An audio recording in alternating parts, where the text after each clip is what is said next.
Hey everyone, and welcome to the Little Bill's Halloween special. For this video, I'm going to be making a pumpkin out of metal chains.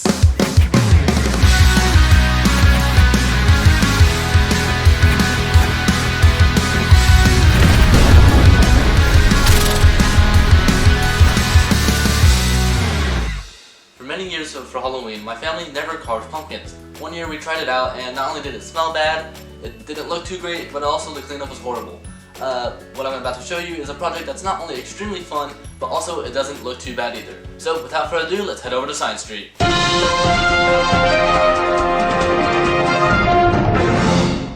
To begin, pumpkins aren't necessarily symmetrical, but they have the same basic shape all the way around.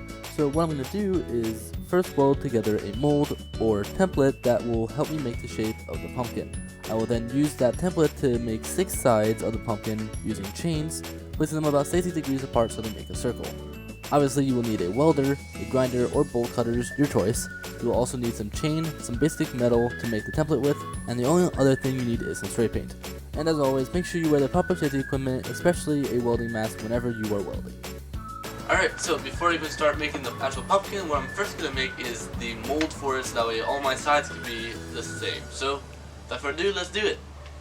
So, the first thing that I did was make a template for the pumpkin. I did this by using a metal plate, some leftover tubing, and some nails. Alright, so now that the sun's decided to come out, now it's really bright and hot, I got the mold done, and now it's time to start working on the actual part of the pumpkin. What I'm going to use is chain. Essentially, I'm just going to weld each link into a certain position and hope it holds. I'm going to make about 8 of them using the mold that I just made, and hopefully once I weld all those together, we have a pumpkin. So, let's get started. Once that was done, I started to weld all 6 chain sections together. This took a lot longer than I wanted because each chain had 4 welds that I had to do, which was necessary, but it was hard to get in the right angle to weld it. Also, the sections were extremely hard to get out of the template that I made.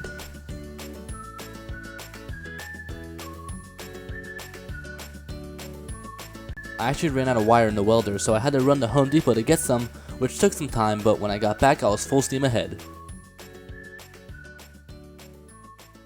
Once all the sections were complete, I began to weld them all together. At this point it was pretty much a free weld because I was just looking on what looked good and how I could weld it together. This was actually one of my favorite parts of the project because I really got to express my creativity. Alright, well, now that the welding's done, it's time to get painting. Finally, it's time for paint. I made a little stem that I painted green, but other than that, everything else was orange. The only other thing I would like to say is make sure you wear a mask when spray painting, especially if you are outside when there's a breeze like there was today.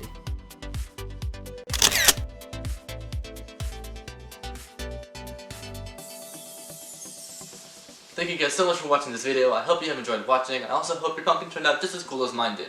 Definitely will be making another one of those next year. Until then, hope I will be seeing you in the next little builds, and happy Halloween!